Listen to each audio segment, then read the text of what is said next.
देखिए, वैसे तो मैं एक दो तथ्य रखना चाहता हूं। जैसे तस्लीम रहमानी साहब ने कहा अंग्रेज किसको क्या दे रहे थे।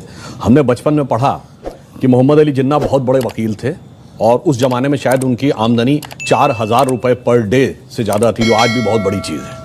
और मोतीलाल नेहरू उससे भी बड़े वकील थे। मैं पूछना चाहता हूं, ये उस जमाने में हजारों रुपए पर डे की आमदनी के लिए पेमेंट कौन करता था? किसी हिंदुस्तानी का मुकदमा लड़ रहे थे क्या? भारत तो बहुत गरीब था, हम तो अकाल और भुखमरी से झेल रहे थे। पेमेंट कौन कर रहा था? अंग्रेजों के मुकदमे लड़ रहे थे ना, इसीलिए तो। और मैं यह भी बताना चाहता हूं, जिसमें अशफाक उल्ला खां, राम प्रसाद बिस्मिल, चंद्रशेखर आजाद, काकोरी कांड, जो लखनऊ के पास ब्रिटिश सरकार का खजाना क्रांतिकारियों ने लूट लिया था, ब्रिटिश सरकार का वकील कौन था? JN मुल्ला, जगत नारायण मुल्ला, कांग्रेस के नेता खड़े थे ब्रिटिश सरकार की तरफ से कि इनको फीस कौन दे रहा था? उनको सरकारी वकील थे ना, तो सरकार से ही तो फीस ले रहे होंगे। अब मैं एक दो फैक्चुअल बात कहता हूं, वो तो विषय अभी सावरकर जी का माहुरकर जी बताएंगे। मैं एक बात कोट करता हूं। बहुत बड़े एक साहित्यकार हुए VS नायपॉल, जिनको 2003 में नोबेल पुरस्कार मिला है अपनी किताब एमंग द बिलीवर्स के लिए। उन्होंने बहुत पहले एक किताब लिखी, इंडिया द वुंडेड सिविलाइजेशन। उन्होंने कहा भारत दुनिया का एक विचित्र देश है, एकमात्र देश है जहां राष्ट्रवाद को बढ़ाने वाला नहीं, राष्ट्रवाद को कमजोर करने वाला इतिहास पढ़ाया जाता है। नंबर 2, उन्होंने कहा ये एकमात्र देश है जो अपने लिखे इतिहास को ऑथेंटिक नहीं मानता, दूसरों के लिखे इतिहास को ऑथेंटिक मानता। उन्होंने कहा ब्रिटेन में जाइए, कोई ब्रिटिश, फ्रेंच या जर्मन के लिखे इतिहास को नहीं मानता, कोई जर्मन, इटालियन या स्पेनिश के लिखे इतिहास को नहीं मानता। कहा उससे भी बड़ा आश्चर्य यह है कि ये विदेशियों के लिखे इतिहास को ही प्रामाणिक नहीं मानता है, जिन्होंने इस पे हुकूमत की, जो इसके दुश्मन थे, उन दुश्मनों के लिखे हुए इतिहास को प्रामाणिक मानता है। कहता इससे बड़ा दुर्भाग्य किसी देश का नहीं हो सकता। अब मैं बताता हूं उसमें हुआ क्या। एक और उदाहरण बता रहा हूं। सारे दर्शकों से एक सवाल ये है, क्या सिलेक्टिवली हाँ, मैं सिलेक्टिवली भारतीय हीरो को दबाया गया? हाँ, मैं उसके 2 उदाहरण फैक्ट बता रहा हूं। मैं दर्शकों से कह रहा हूं, जाइए चेक करिए। एक KGB के जासूस था जिसका नाम था यूरी बेजनेव, जो भारत में पत्रकार बनकर 70 के दशक में रहता था। उसके संस्मरण पढ़िए। उसने लिखा, हमें एजेंडा दिया गया था कि भारत की संस्कृति को कैसे तबाह करना है और उसके लिए हम क्या क्या कर रहे थे। जो बात इन्होंने कहा कि नूरुल हसन साहब बने तो उसके बाद क्या हुआ वो छोड़िए। अब मैं एक उदाहरण बताता हूं। महमूद गजनी ने सोमनाथ का मंदिर तोड़ा। जवाहरलाल नेहरू ने डिस्कवरी ऑफ इंडिया में पेज नंबर 235 पे यह लिखा कि वो तो एक योद्धा था, उसका धर्म से कोई लेना देना नहीं था, उसने जो लूटपाट की है वो अपने किंगडम को इनरिच करने के लिए की है। जबकि हकीकत यह है कि खुद महमूद गजनवी के साथ आए हुए उसके राइटर उतबी उसने अपनी किताब तारिकुल यामनी में लिखा है कि जब उसने मंदिर पे कब्जा कर लिया और उसके पास राजा और पुजारी पहुंचे कि ये शिवलिंग मत तोड़िए, इसके लिए हम 1 करोड़ स्वर्ण मुद्राएं देने को तैयार हैं, और उसके सलाहकार गए तो जानते क्या जवाब दिया महमूद गजनी ने?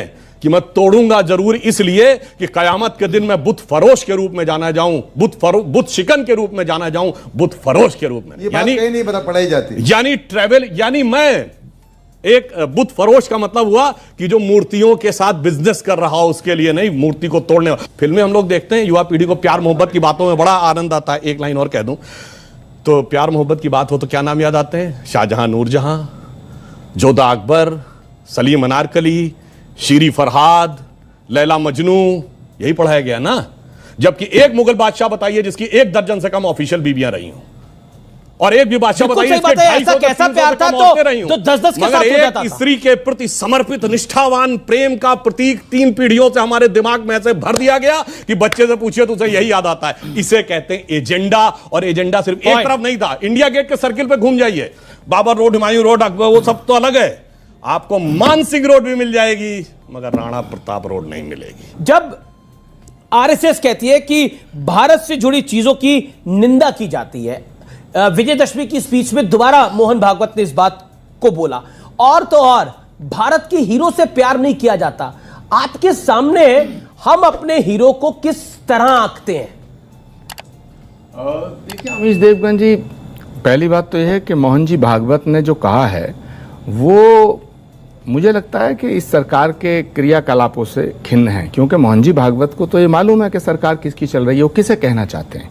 अगर देश के अंदर ऐसा वातावरण पैदा किया जा रहा है कि जो हिंदू संस्कृति से खिलवाड़ हो रहा है, तो अब तो कांग्रेस की हुकूमत है नहीं। सुधांशु जी को जवाब देना चाहिए कि मोहन जी भागवत ने क्यों कहा। अभी सुधांशु जी ने एक बात बहुत अच्छी कही कि एक विदेशी लेखक ने यह लिखा कि साहब भारत में ऐसे लोग हैं जो अपने इतिहास को दूसरों के लिखे हुए इतिहास से मानते हैं। तो भाई ये तो आप ही कंट्राडिक्टिव स्टेटमेंट दे रहे हैं। आप खुद विदेशी का एक बयान कोट कर रहे हैं कि उसने कहा, हम क्यों माने उसका? तीसरा सवाल, आप ये कहना चाहते हैं, मैं वीर सावरकर, देखिए भारत की आज़ादी में जिसने एक भी डंडा खाया, एक दिन जेल गया, मैं उसको भी नमन करता हूं।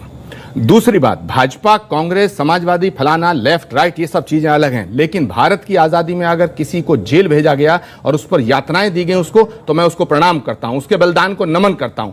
मैं सावरकर के ऊपर जो यातनाएं हुई, वीर सावरकर को जो जेल भेजा गया, मैं वीर सावरकर को स्वतंत्रता संग्राम सेनानी मानता हूं, मैं उनके योगदान को प्रणाम करता हूं। Let me finish. आपके पूर्व अध्यक्ष अमीश देवगन, लेकिन प्रश्न ये पैदा होता है कि हमारा जो जनमानस है वो क्रांतिकारियों से ये उम्मीद करता है या अपेक्षा करता है कि वो दया की भीख नहीं मांगेंगे, वो माफी नहीं मांगेंगे। क्रांतिकारी वो होता है कि जो अपनी शहादत पेश करता है। एक सेकंड पूरा करने दीजिएगा। तो मैं पूरा अभी उदय जी पूरा करने दीजिएगा। मैंने किसी के बीच में मैंने नहीं बोला। अब मुझे देखिए, इतिहास को परिवर्तित नहीं किया जा सकता। मैं कह रहा हूं कि वीर सावरकर जी एक क्रांतिकारी थे, लेकिन जब यह सच है तो यह भी सच है कि उन्होंने अपनी दया याचिका दाखिल की थी। तो हम एक सच को तो स्वीकार कर रहे हैं और एक सच को स्वीकार नहीं कर रहे हैं, यह हमारी संकीर्णता है। हमें विराट होना चाहिए, हमें विराट होना चाहिए। विराटता का रूप क्या है? सावरकर जी की याचिकाओं का जो पूरा जो एक उस पर एक भ्रम फैलाया जा रहा है, बिल्कुल गलत है। सावरकर जी शिवाजी नीति के फॉलोवर थे, सावरकर जी चाणक्य नीति के फॉलोवर थे, सावरकर जी कृष्णा नीति के फॉलोवर थे, और उनको गांधी के मूल्यों से तोलना उनके साथ सरासर उनके साथ एक अन्याय है। सावरकर जी ने अपने खुद की किताबों में इसका उल्लेख किया है, माय ट्रांसपोर्टेशन फॉर लाइफ, अंधकार, अंडमान के अंधेरे से, ये दो सी किताब उनकी हैं, और दोनों किताबों में उन्होंने अपनी याचिकाओं का उल्लेख किया और उन्होंने कहा है कि मैं वहाँ पे कैदियों को समझाता था कि यहाँ सड़कें क्या करोगे, हमें बाहर निकल के, कोई भी युक्ति से बाहर निकल के हमें हमारी जो स्ट्रगल है उसको फिर से स्टार्ट करना है। हमारा उद्देश्य है ब्रिटिश सरकार को यहाँ से उखाड़ के फेंक देना। तो दूसरे उसके साथ कॉरपोरेटिव एविडेंस भी बहुत है। रेजिनल्ड क्रेडॉक नाम के एक ब्रिटिश अधिकारी थे, उनका लेटर है, उसमें कहते हैं वो कि 1914 का लेटर है कि भाई सरकार सोच रही है कि यहाँ के जो कैदी हैं उनको बाहर समुद्र किनारे टहलने की उनको अनुमति दी जाए।